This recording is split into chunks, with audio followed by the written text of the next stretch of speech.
Como mencionamos, los términos de la ecuación de equilibrio global K por U igual a F se refieren a las dimensiones totales de la estructura, o mejor dicho, de la malla de elementos finitos. Y si tenemos una malla con n mayúscula cantidad de nodos, K será una matriz rigidez de toda la estructura o global de dimensiones 2n por n, U será un vector de desplazamientos incógnitas de dimensiones 2n por 1, es un vector columna, y F, que es el otro término que vamos a calcular, porque U son las incógnitas y por lo tanto es lo que se obtendrá al resolver el sistema.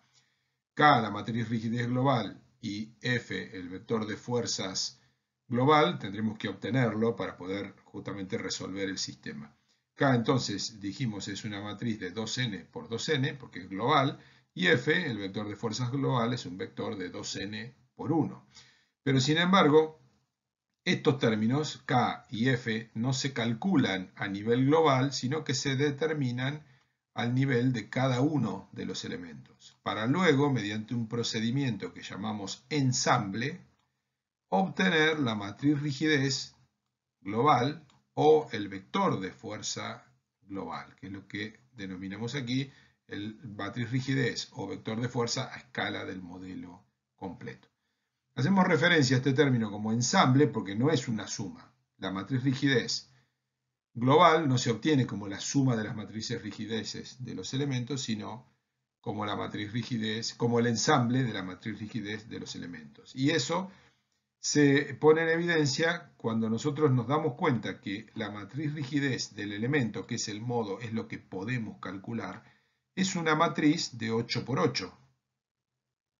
Por lo tanto, si nuestra matriz rigidez global es una matriz de 2n por 2n, y por ejemplo, como habíamos puesto en el ejemplo, si tenemos una malla de 10 nodos, entonces K es una matriz de 20 por 20, y esa matriz la tenemos que obtener a partir de matrices rigidez de elementos que son de 8 por 8, claramente el procedimiento de ensamblaje no es una suma.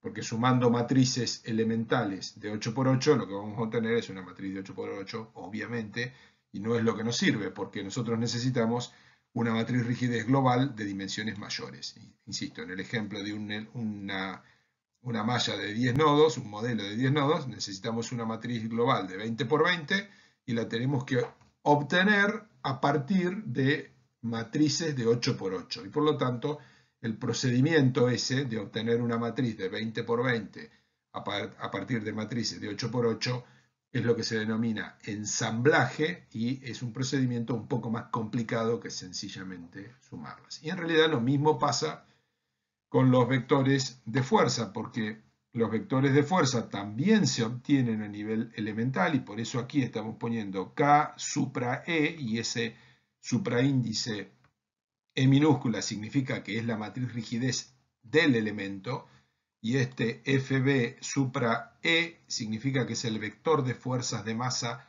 a nivel del elemento que obviamente también es de 8 por 1. Obsérvese que los elementos se pueden considerar en sí mismos como una malla de elementos finitos. Es decir, o dicho de otra manera, ¿cuál es la malla más pequeña o el modelo de elementos finitos más pequeño que podemos hacer para una estructura? Bueno, es el modelo que tiene un único elemento. O sea, nosotros no podemos hacer algo, mallar una estructura con algo menor a un elemento finito. Y un elemento finito tiene 4 nodos y en ese caso la matriz rigidez K elemental coincidiría con la matriz K general, porque tenemos una malla con un solo elemento, y tendríamos una matriz de 8 por 8. No podemos tener nunca una matriz rigidez de una malla de elementos finitos que tenga menos que 8 por 8, que es la dimensión de la matriz rigidez de un único elemento. Y lo mismo pasa con los vectores de fuerza. El vector de fuerza del modelo completo tiene 2n por 1, como vimos, pero lo vamos a obtener a partir del ensamblaje de vectores de fuerza de masa o vectores de fuerza de superficie de los elementos, vectores que tienen 8 por 1. ¿Cuáles son las expresiones que nos permiten obtener la matriz rigidez del elemento o los vectores de fuerza de masa o de superficie de los elementos? Son estas integrales que tenemos aquí. Para obtener la matriz rigidez del elemento, tenemos que hacer una integral extendida al volumen de todo el elemento de B traspuesta por D por B diferencial de volumen. Siendo B la matriz cinemática, que es una matriz que varía en el interior del elemento y por eso queda dentro de la integral, siendo D la matriz constitutiva, que en general es constante, pero no la podemos sacar afuera de la integral porque está en el medio entre B traspuesta y B, o sea, tenemos que hacer ese producto.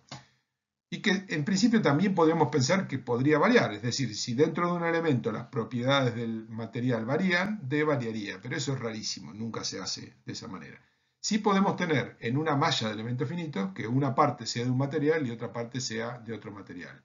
Pero lo que vamos a hacer es mallar un material con unos elementos finitos y el otro material con otro. Nunca vamos a hacer que el cambio de material pase por la mitad de un elemento finito. Por lo tanto, a nivel de K sub B, podemos pensar que la matriz constitutiva D es constante. Pero la matriz cinemática B, que aparece traspuesta y no traspuesta, claramente van a variar en el interior del elemento y tiene que quedar dentro del integral. Y luego tenemos el diferencial de volumen. Cuando vamos a calcular los vectores de fuerza a nivel de los elementos, nos pasa más o menos lo mismo. Para las fuerzas de masa tenemos que hacer la integral extendida al volumen del elemento, de H traspuesta por FB por diferencial de volumen, y para las fuerzas de superficie tendremos que hacer la integral extendida a la superficie, es decir, al perímetro del elemento donde haya fuerzas de superficie, de H traspuesta por Fs diferencial de S. Como resultado de esto nos damos cuenta que estas integrales las vamos a tener que determinar siempre a un nivel de elemento y luego mediante un procedimiento de ensamblaje las vamos a llevar al nivel de la estructura, obteniendo la matriz rigidez de la estructura completa, el vector de fuerzas de la estructura completa. Hicimos en primer lugar el modo de obtener la matriz rigidez elemental, K elemental, a partir de la integral que vimos previamente, que es la integral volumétrica, extendida al volumen del elemento, de B traspuesta por D por B, bueno, diferencial de volumen. Cuando estamos hablando de volumen o de diferencial de volumen, claramente nos estamos refiriendo al sistema real de coordenadas del sistema de referencia XY.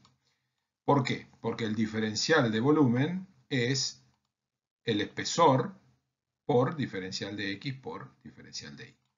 Espesor que en principio podría ser variable con XY. Y por lo tanto aquí lo vamos a poner como E, función de X, Y, por dx por dy. Después, en general, la mayoría de los modelos tendrán un espesor constante. Si es tensiones planas, tendrá un espesor determinado, el espesor del elemento. Si es deformaciones planas, ese espesor se tomará igual a 1, porque la definición del problema de deformaciones planas se hace con espesor unitario. Pero en general, si estamos tratando de resolver los problemas planos, ya sean de tensiones o de deformaciones, vamos a suponer que E puede ser una función de XY. Y claramente el diferencial de volumen es igual a el espesor por diferencial de X por diferencial de Y, insisto, en el sistema de coordenadas XY, que es donde físicamente estamos planteando el problema. Pero si esa integral volumétrica, entonces, la hacemos en el sistema XY, deberíamos plantear que los términos de B traspuesta por D por B son B como función de XY, la matriz cinemática como función de XY traspuesta por D, al cual vamos a suponer que es constante para no complicar más la situación, y multiplicada por B de XY. Y ahí aparece una dificultad básica, y es que si recuerdan de la clase anterior y videos anteriores, la matriz cinemática B no la tenemos en función de XY, sino que en realidad nosotros podemos calcular B para un punto RS cualquiera dentro del elemento, que tampoco la vamos a tener como una matriz de funciones. Repasen el procedimiento para obtener B y van a ver que, en primer lugar, B mayúscula, o sea, la matriz cinemática, la obtenemos en función de RS, es decir, para el sistema de coordenadas naturales del elemento RS, y que en realidad no la tenemos como unas funciones, salvo para el elemento rectangular, pero en general, para un elemento como este, es decir, un elemento no rectangular en XY, vamos a obtener numéricamente B para cualquier punto RS que nosotros deseemos, pero luego de hacer un procedimiento determinado, un procedimiento complicado, en el cual teníamos que ir haciendo productos de matrices, teníamos que obtener el jacobiano y no íbamos a obtener a B como función de RS, sino a través de un procedimiento numérico. Pero antes de eso vamos a ver entonces, más que nada, digamos, vamos a ver el hecho de que esta matriz K elemental no la vamos a obtener integrando en el volumen del elemento en el sistema XY, sino que vamos a tener que pasar inevitablemente al sistema RS. Es decir, vamos a hacer la integral de volumen, en realidad también, digamos, después cuando vayamos a las fuerzas tendrán que ser integrales de superficie, en el sistema RS. Y para eso vamos a tener que hacer un cambio de variable del sistema XY al sistema RS. Y ahí aparece el jacobiano a partir de, no para obtener las matrices B, que también lo vamos a necesitar, sino como expresión del cambio del sistema de coordenadas en el cual es más fácil la integración. ¿Por qué? El cambio del sistema XY al RS tiene una ventaja. Cuando nosotros hacemos la integral extendida al volumen, en XY tendremos que integrar en este dominio que tenemos acá, que es el dominio del elemento cuyos lados no son necesariamente paralelos a X ahí.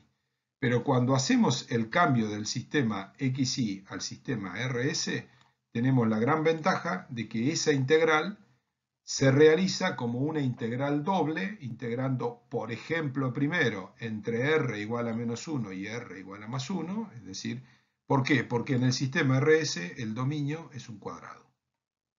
Y por lo tanto, esa integral se hace entre r igual a menos 1 hasta r igual a más 1 y posteriormente, ya, insisto, se hace como una integral doble, y luego de haber integrado entre r igual a menos 1 hasta r igual a más 1, o sea, desde acá hasta acá, se integra entre s igual a menos 1 y s igual a más 1. Y eso es claramente una ventaja. Pero para eso tenemos que hacer el cambio del sistema. Y el primer cambio que recordarán de matemática es que diferencial de x por diferencial de y se convierte en diferencial de r por diferencial de s, pero por el determinante de j. Esto era una cuestión absolutamente relativa al cambio del sistema de coordenadas.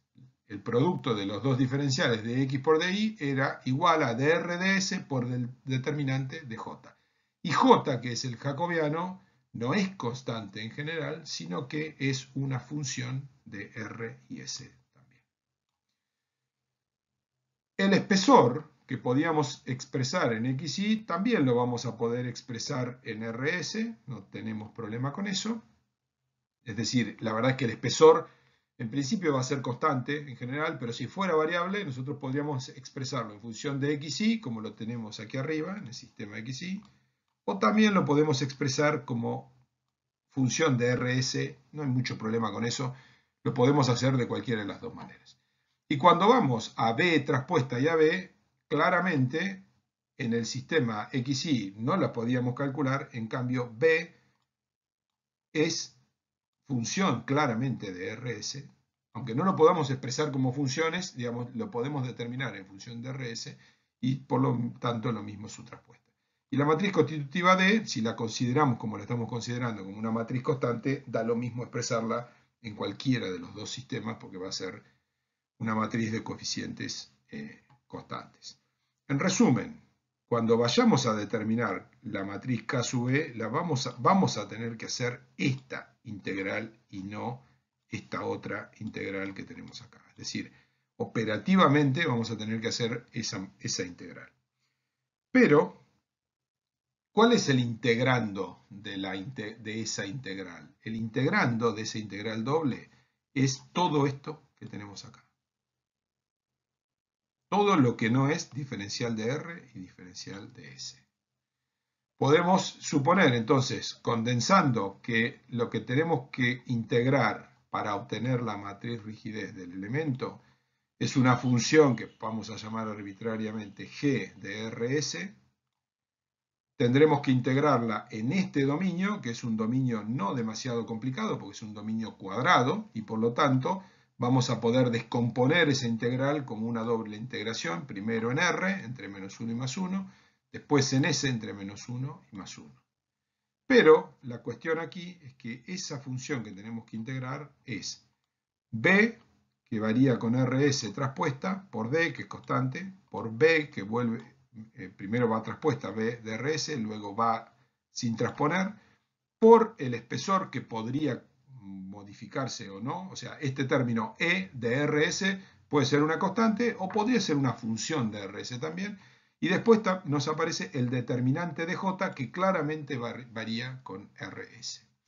Y el problema es que nosotros no conocemos todos estos términos, B traspuesta o B, que es el mismo, pero traspuesto, y J de RS, no los conocemos como funciones, sino que nos tenemos que parar en un punto, como ya vimos en las clases anteriores, nos tenemos que parar en un punto RS, por ejemplo, un punto P, y recién cuando nos paramos en ese punto podemos calcular B, podemos calcular J, y por lo tanto esta función G, que es lo que tenemos que integrar, no lo vamos a conocer como una función de que después vamos a la tabla de integrales y obtenemos una expresión cerrada de esa integral, sino que lo podríamos conocer cuando nos paramos en un punto. Y eso nos plantea una situación muy particular.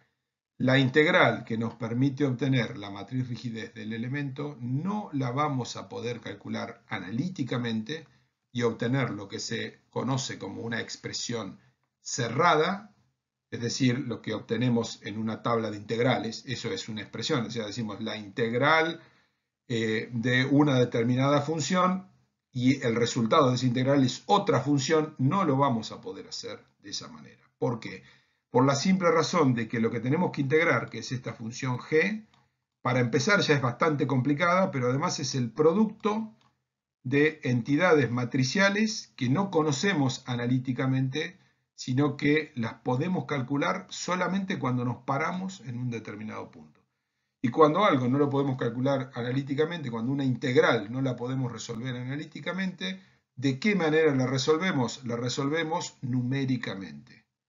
Es decir, esa integral no se va a resolver desde el punto de vista analítico, sino que se va a resolver numéricamente. Y eso es lo que veremos a continuación.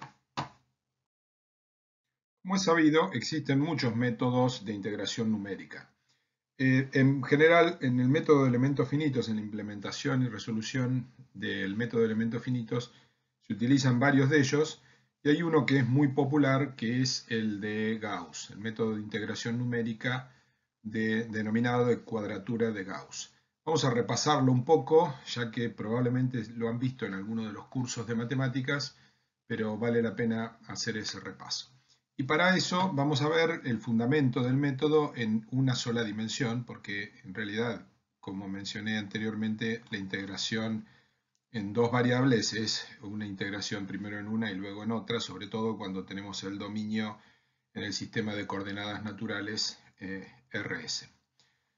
Recordemos que habíamos hecho un cambio del sistema de coordenadas reales XY al de naturales RS, lo cual implica para un elemento bidimensional básicamente que el diferencial de volumen, que físicamente es el espesor por diferencial de X y por diferencial de Y, en el sistema XY, el RS se convierte en el espesor por dr de S y por el determinante de J.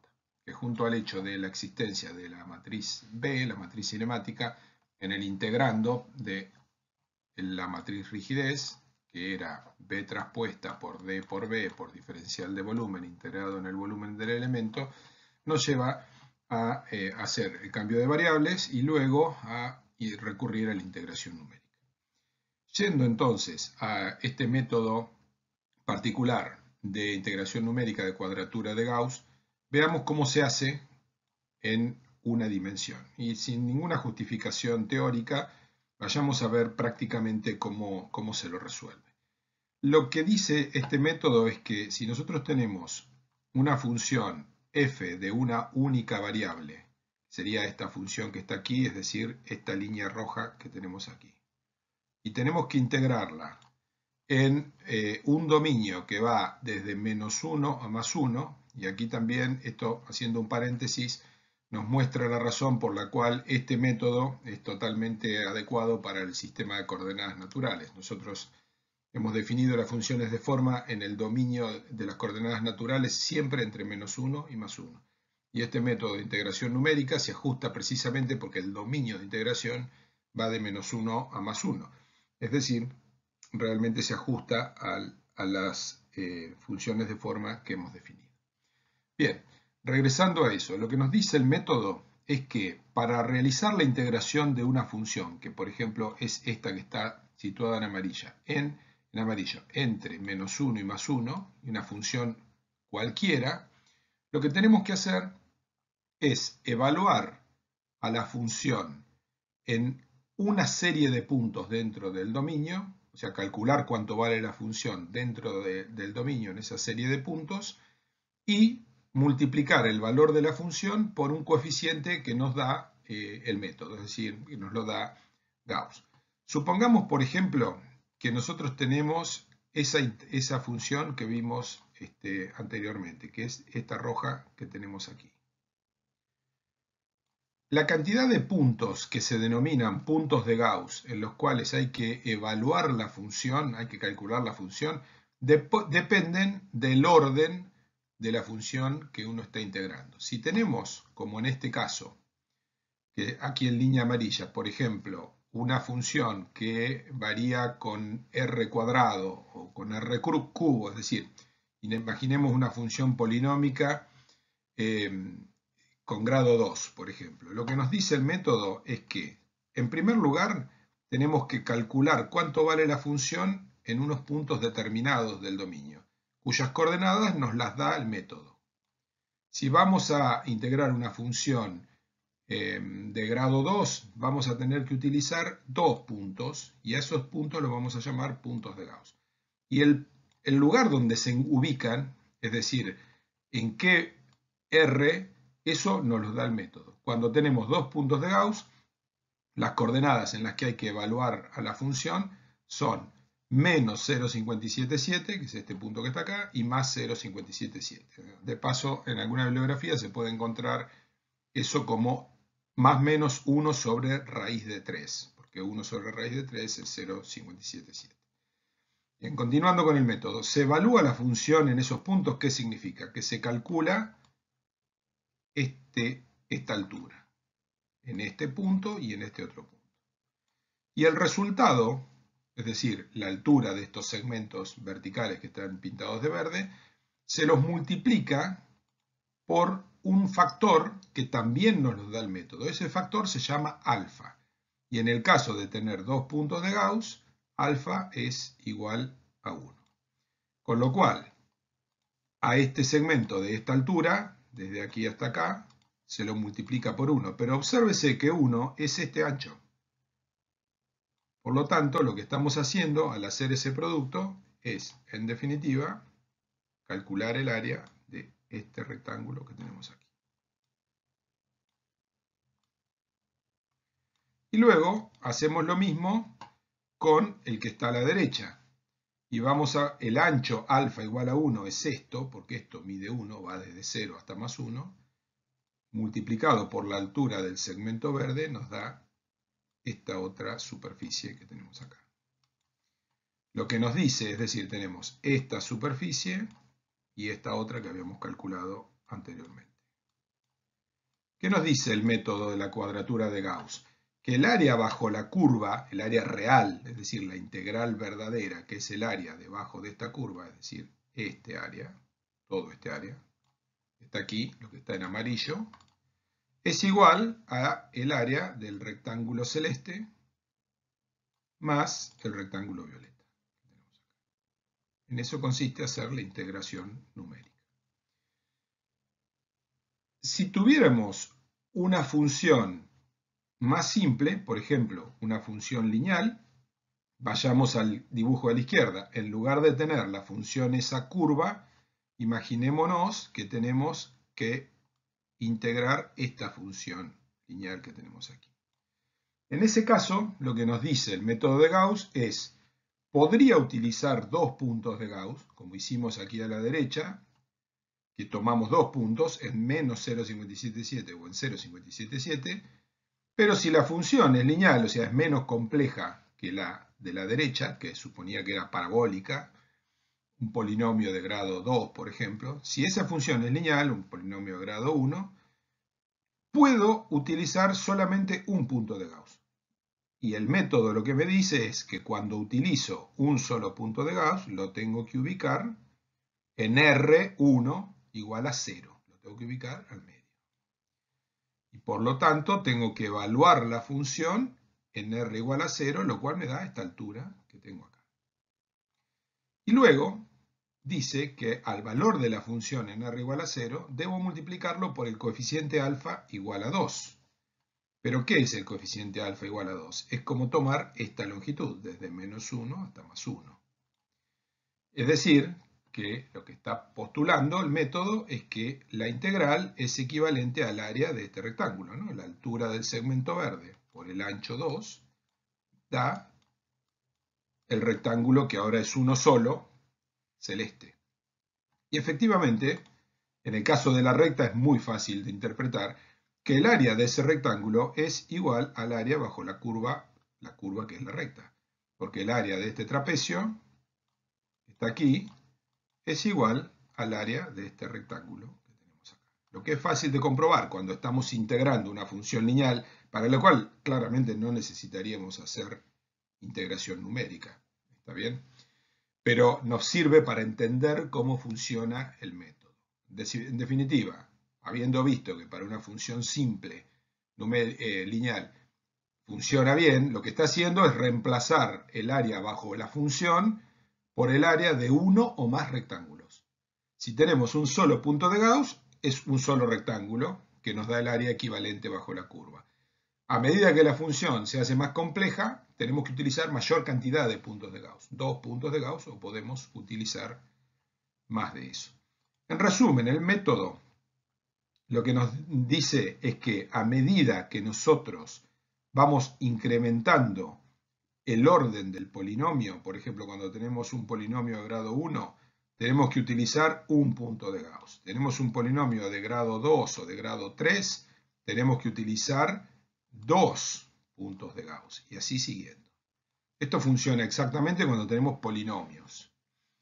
Y se puede aproximar para otro tipo de funciones. Pero, ¿qué es lo que sucede? Obsérvese que nosotros, justamente, nuestras funciones de forma son siempre polinomios de uno o mayor grado. No nos confundamos con una cuestión. Las funciones de forma son lineales con R y S, pero cuando nosotros hacemos estos productos que tenemos acá, las estamos multiplicando varias veces entre sí a las funciones de forma, porque las tenemos en B traspuesta, las tenemos en B, las tenemos en el determinante de J que entra en el diferencial de volumen. Por lo tanto, la función que estamos integrando para obtener la matriz rigidez elemental no es lineal, porque estamos multiplicando varias veces entre sí las funciones de forma que sí son lineales. Por lo tanto, veremos después que no podemos utilizar un solo punto de Gauss, sino que tenemos que utilizar dos, en el caso de los elementos de 4 nodos, y si tuviéramos elementos de mayor cantidad de nodos, tendríamos que utilizar mayor cantidad de puntos de Gauss. En resumen, el método lo que dice es que en cada punto de Gauss, y los puntos de Gauss son estos que están aquí, en cada punto de Gauss hay que definir dos parámetros. La coordenada del punto de Gauss, es decir, dónde está, y un coeficiente alfa i, por el cual se multiplica lo que dé la altura de la función en el punto de Gauss. Y sumando eso, o si es uno solo con ese solo, obtenemos la integral exacta de un polinomio de un determinado grado.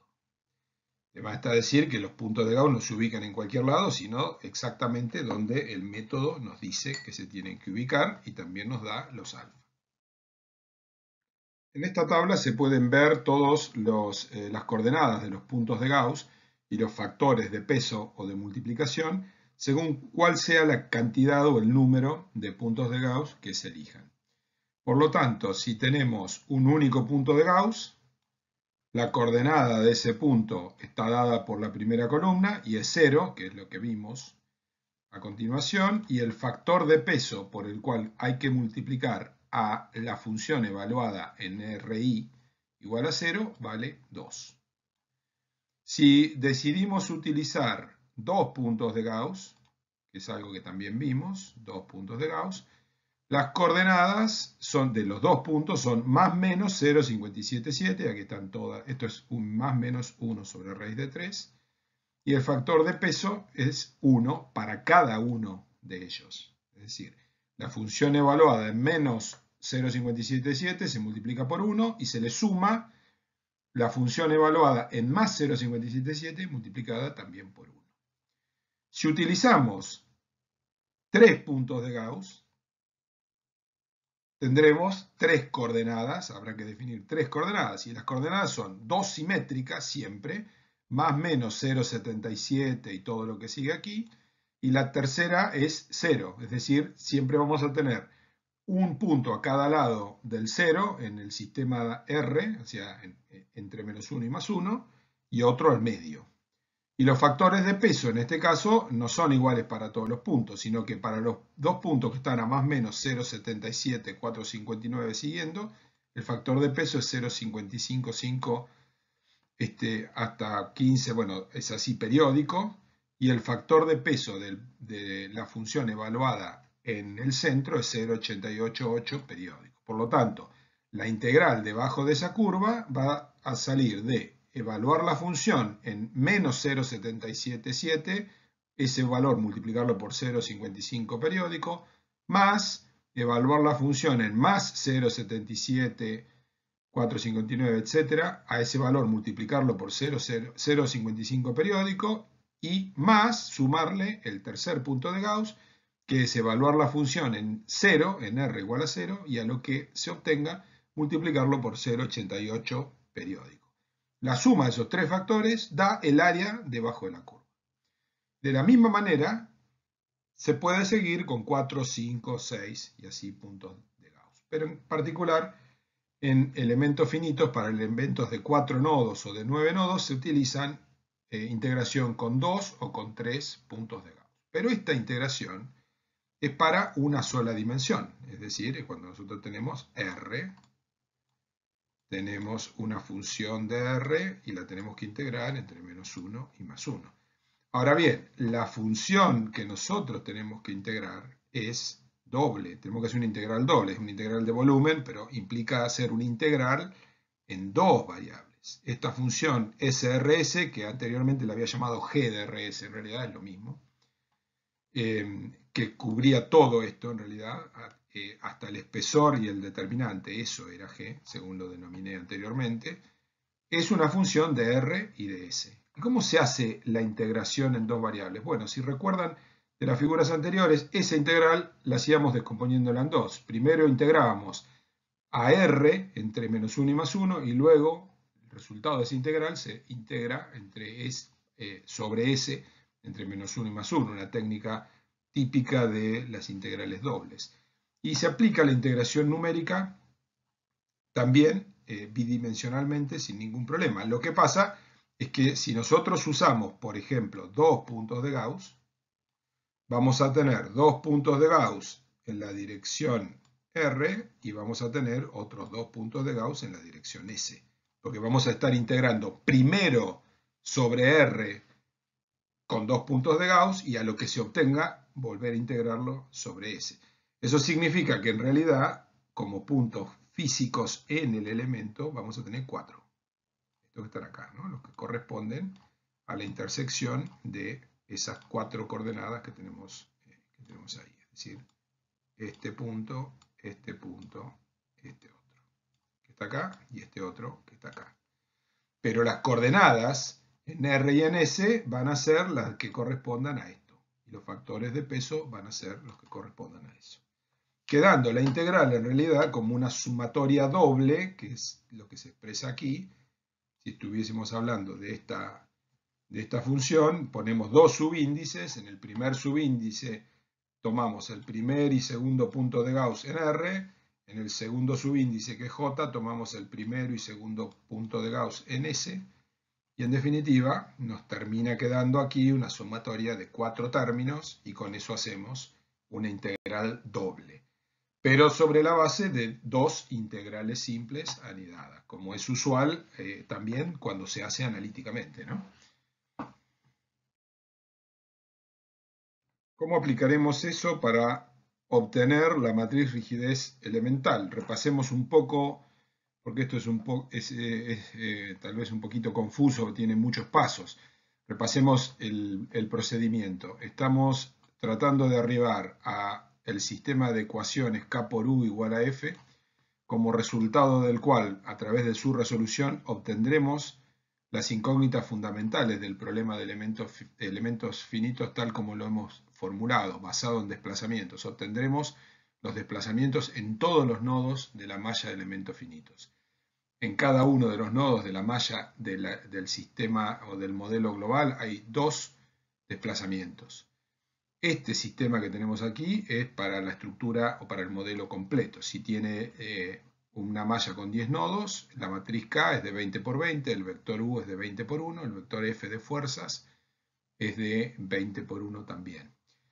Para resolver este sistema, primero tenemos que obtener la matriz K global y tenemos que obtener el vector de fuerzas F global, de manera tal de poder plantearlo y encontrar el vector de incógnitas de desplazamientos. Ese es el objetivo fundamental.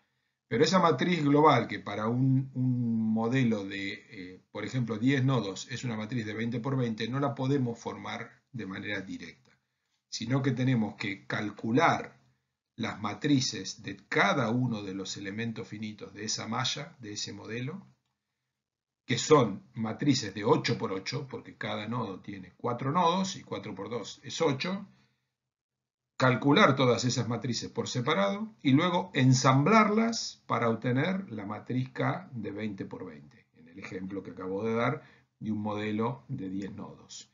Ese es el procedimiento básico. Habíamos visto que para calcular esa matriz K elemental teníamos que hacer en el sistema de coordenadas naturales RS, no en XY, una integral doble, primero en R, después en S, entre -1 y +1 en ambos casos, de una función que llamamos, para condensar, simplemente G de RS por diferencial de R, diferencial de S. Pero G de RS es una función que tiene muchos términos, porque G de RS es esto que tenemos aquí. Y vemos que hay muchas cosas que varían con RS, y esa era la razón por la que teníamos que hacer integración numérica. Tenemos, en primer lugar, la matriz cinemática B, directa y traspuesta. Después tenemos la matriz constitutiva D, que estamos suponiendo que es constante. Tenemos el espesor E de RS, que en general es constante, pero hay muchos modelos en problemas de tensiones planas en los que el espesor puede variar, por eso en principio lo ponemos como si pudiera variar. Y además tenemos, por el cambio de variables, tenemos también el determinante, tenemos el jacobiano, al cual en este caso hay que calcular el determinante. Pero no nos olvidemos que además, cuando formamos la matriz B, la matriz cinemática B de RS, se hace mediante un procedimiento de ir multiplicando matrices y que aparece el jacobiano en el medio, porque tenemos que utilizar J a la -1 y tenemos que formar el jacobiano, invertirlo. Bueno, también hay que calcularle, ahora lo que nos está diciendo todo esto es que además de formarlo e invertirlo, le tenemos que calcular el determinante para poder utilizarlo en esta función. Como esta función G de RS que tenemos que integrar no la podemos poner analíticamente, la vamos a integrar numéricamente y vamos a utilizar el método de cuadratura de Gauss. Hasta ahí es todo lo que vimos anteriormente. Ahora veamos cómo se procede de forma práctica, es decir, no se va a hacer a mano esto, de más está decirlo, pero en el programa que resuelve, los programas que hacen elementos finitos, internamente forman la matriz rigidez del elemento plano de esta manera. Como mencionamos ya al principio de la clase, no es el objetivo de este curso, que es un curso de grado, que se programen las soluciones de elementos finitos, pero esto puede dar una buena perspectiva en caso de que alguien quiera seguir formándose y estudiar profundamente y hasta programar el método de elementos finitos. Por lo tanto, vamos a ver cómo resolvemos de forma práctica, numéricamente, esta integral. Y ya vimos que tenemos, que ya se mencionó, que vamos a integrar con 2 puntos de Gauss en cada una de las dos direcciones, en cada una de las dos coordenadas naturales, en R y en S. Lo cual termina en realidad en 4 puntos, estrictamente hablando, físicamente, son 4 puntos, pero estamos integrando con 2 puntos de Gauss en cada una de las direcciones. Después veremos por qué razón tienen que ser, cómo se justifica que sean 2, ¿no? Porque habíamos visto que la integración se podía hacer con 1 punto de Gauss, con 2, con 3, con 4, y ahora estoy explicándolo con 2, es decir, 2 en R, 2 en S, 2 por 2, 4. ¿Por qué razón? Lo veremos luego. Veamos ahora cómo se hace esto. Lo que se hace es, primero, pararse en, por ejemplo, este punto de Gauss que está acá, cuyas coordenadas son 0,577, 0,577, y se calculan, ya teniendo coordenadas RS, se pueden disparar todos los procesos numéricos de operaciones matriciales a través de los cuales vamos a obtener la matriz B. Si repasan lo que vimos en las clases anteriores, cómo llegábamos a la matriz B, teníamos que hacer un montón de operaciones. Teníamos que formar una matriz con las derivadas de las funciones de forma respecto de R y S, multiplicarlo por las coordenadas, obtener el jacobiano, invertirlo, ahora también calcularle el determinante, y así siguiendo hasta que encontrábamos no B directamente, sino una matriz B asterisco que contenía los 8 términos distintos de B y después reordenarlo para llegar a B. Por eso hay que hacerlo numéricamente. Bien, cuando nos paramos en un punto, como en este caso el punto que está aquí señalado con verde, con coordenadas bien definidas 0,577, 0,577, podemos disparar ese proceso. Y es un proceso numérico, porque las matrices se convierten en matrices numéricas, hacemos los productos, las inversiones y demás, y obtenemos, y podemos evaluar esta función GRS, que en realidad es una matriz, ¿está claro? Digamos, claramente es una matriz, no es un número. Es una matriz de 8 por 8, efectivamente. Evaluamos GRS en este punto, el primero que pusimos acá, y eso nos da un determinado valor, que es la función integral. Luego, nunca hay que olvidarse que el método de Gauss nos dice que evaluamos la función en el primer punto de Gauss y la tenemos que multiplicar por alfa. Que en este caso, alfa hay que aplicarlo 2 veces, porque estamos integrando en X, en R y en S. Pero como para 2 puntos de Gauss alfa vale 1, lo ponemos acá, ven que multiplicamos por 1 y por 1, en realidad es lo mismo que nada. Pero si estuviéramos integrando con más puntos de Gauss, estos alfa que están acá no serían 1, y sí importarían. Bien, en resumen, nos paramos en el primer punto de Gauss, calculamos la matriz B, J determinante, J en la menos 1, y obtenemos este primer término, lo multiplicamos por 1 y por 1 y obtenemos este primer término, que es una matriz de 8 por 8. Luego nos vamos al segundo punto de Gauss, este que está acá, por ejemplo, en el que R es menos 0,577 y S es 0,577. Evaluamos esta misma función G que tenemos acá en ese punto, lo multiplicamos por 1 y por 1.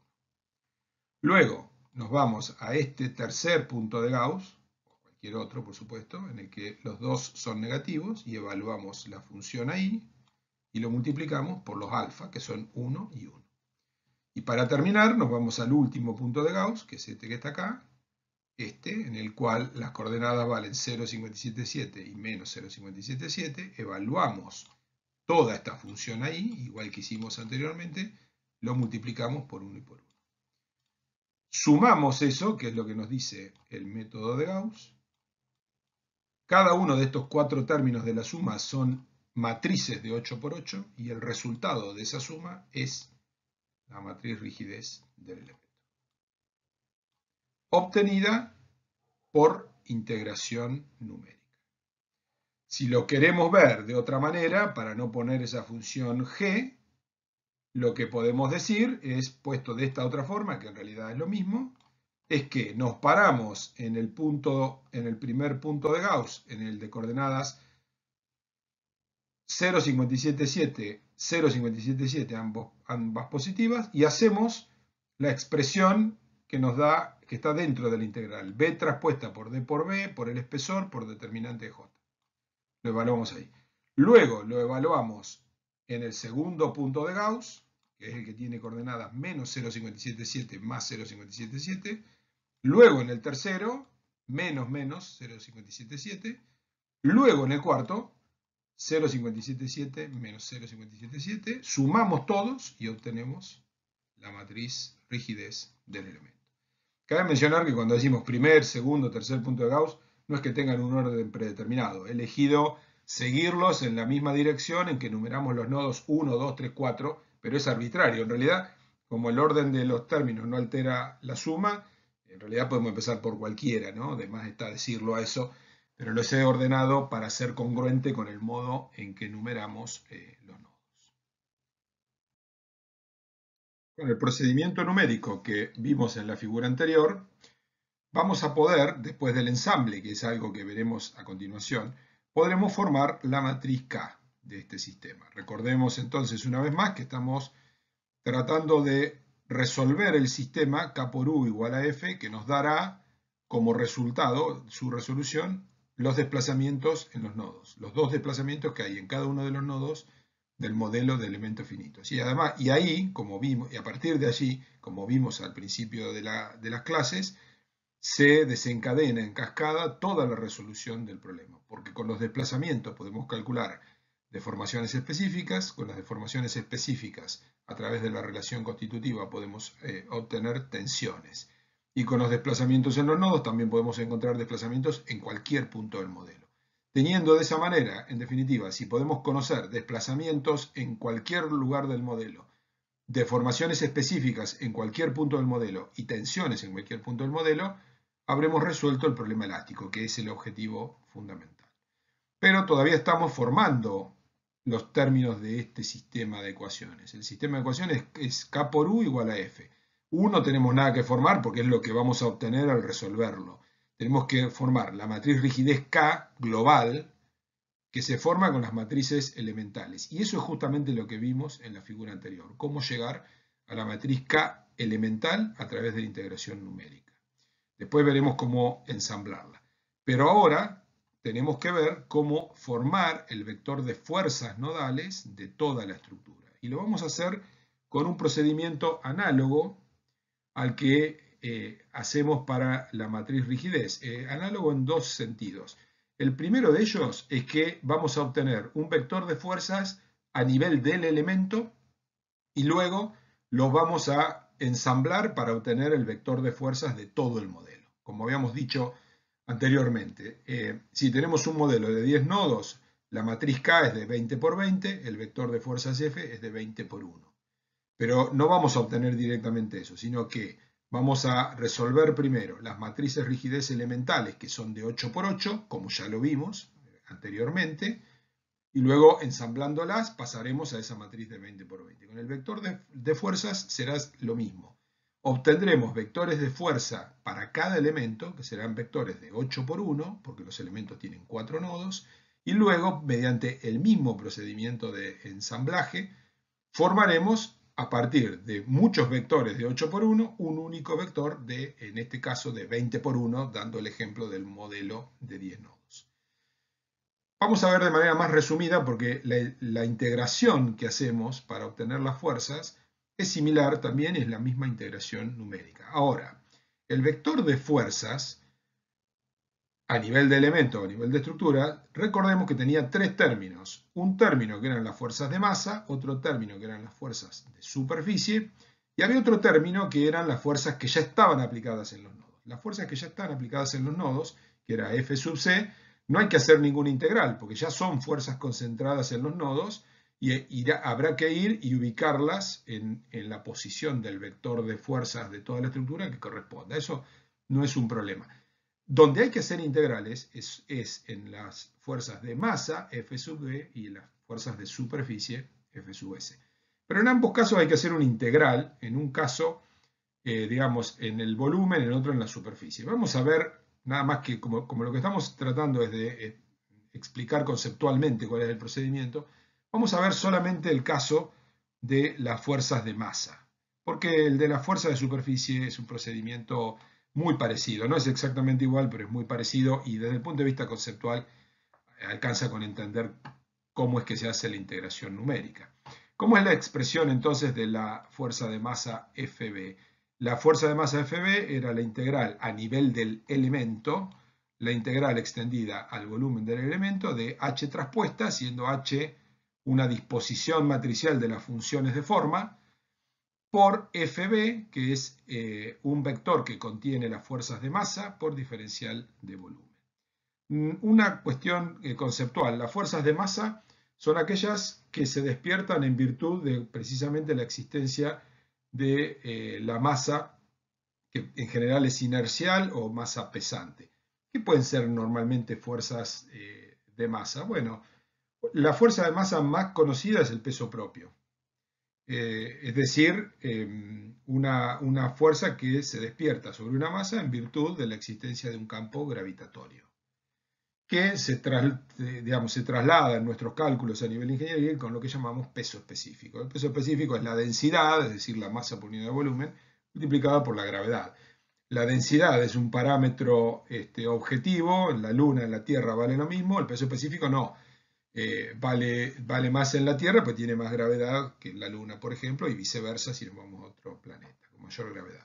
Bueno, ese es un ejemplo típico de fuerza de masa. Otra fuerza de masa puede ser una fuerza de inercia originada, por ejemplo, en aceleraciones provocadas por el sismo o por vibraciones porque una masa está rotando, es decir, ese es el tipo de fuerza de masa que típicamente vamos a tener en un modelo, y es muy común por lo que estamos viendo, o sea, son todos casos que hemos visto en estructuras, generalmente en otros cursos o en acción sísmica, como vimos en estructuras 4.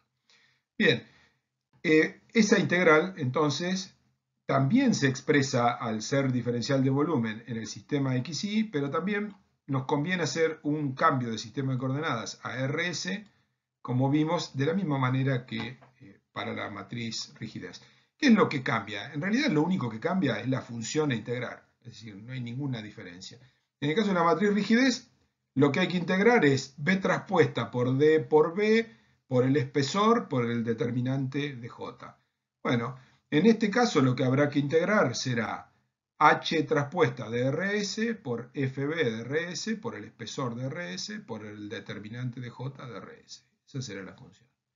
Es decir que desde el punto de vista numérico no cambia nada. Simplemente hacemos el mismo procedimiento y el procedimiento era ir parándose en los puntos de Gauss, pararse por ejemplo en este primero y evaluar ese producto H traspuesta por FB por E por determinante de J en las coordenadas de ese punto de Gauss.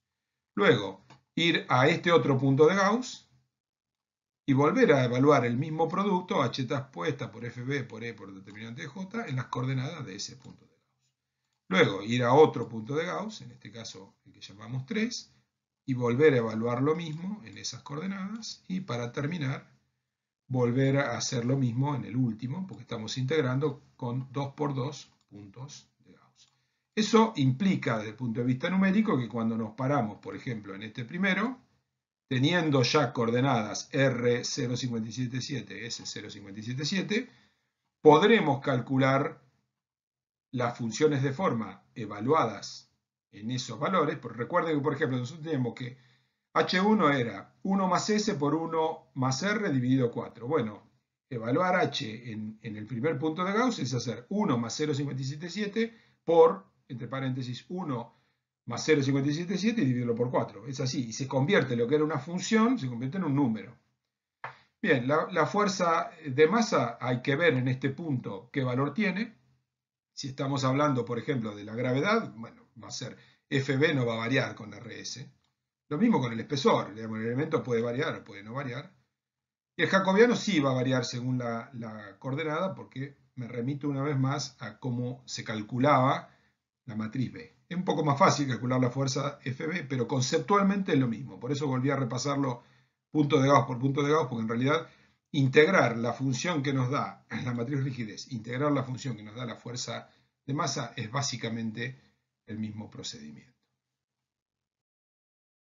Desde el punto de vista práctico, lo que se obtiene al hacer la integración numérica que representa a esta integral que tenemos aquí desde el punto de vista teórico o analítico, esa integral nos permite obtener el vector elemental de fuerzas de masa, que es, como mencionamos anteriormente, un vector de 8 por 1, y que se obtiene a partir de esta integración en la que participan las fuerzas, las funciones de forma y un vector de fuerzas de masa, el cual se puede ordenar de esta manera. Existen muchas formas de ordenar los vectores en términos de cómo se ordenan funciones de forma, el vector de fuerza de masa para poder obtener el mismo resultado.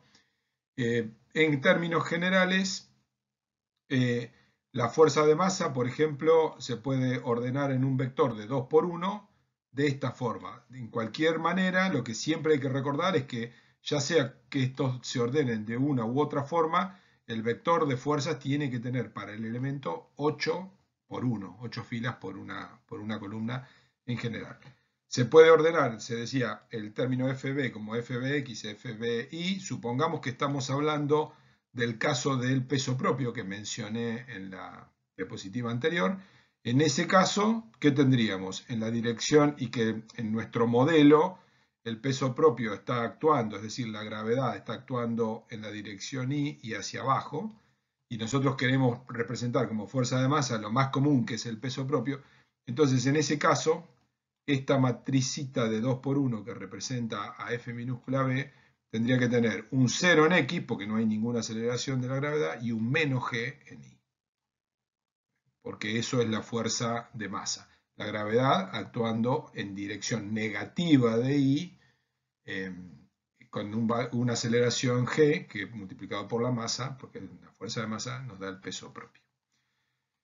El resultado, o sea, desde el punto de vista práctico, este vector de fuerzas de masa a nivel elemental nos da los 8 términos que están dibujados en esta figura. Es decir, tenemos el primer término, FB1, es la fuerza horizontal en el nodo 1, el segundo, FB2, es la fuerza vertical en el nodo 1, y así siguiendo con los 3, 4, 5, 6, 7 y 8 términos. Los colores discriminan entre horizontal y vertical, pero recordemos que para el vector son todos términos 1, 2, 3, FB1, FB2, FB3, pero siempre los impares representan fuerzas horizontales y los pares representan fuerzas verticales. Y estos serían, físicamente, es fácil ver los términos de un vector de fuerza, de la misma manera que no es tan fácil ver, no es fácil casi nada ver los términos de una matriz de rigidez, ¿no? Que es la otra que calculamos a nivel del elemento. Pero el vector de fuerzas es así.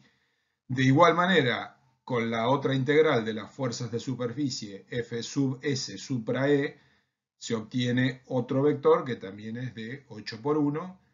Si hubiera fuerzas concentradas en estos nodos, bueno, después en un nodo determinado, el vector, la fuerza total en ese nodo, viene de la contribución de las fuerzas de masa, las fuerzas de superficie, de todos los elementos que contribuyen a ese nodo, o sea, que tienen a ese nodo como nodo de los elementos, y se suman todas esas fuerzas, todas las componentes horizontales, todas las componentes verticales, y así se forma el vector de fuerzas de toda la estructura.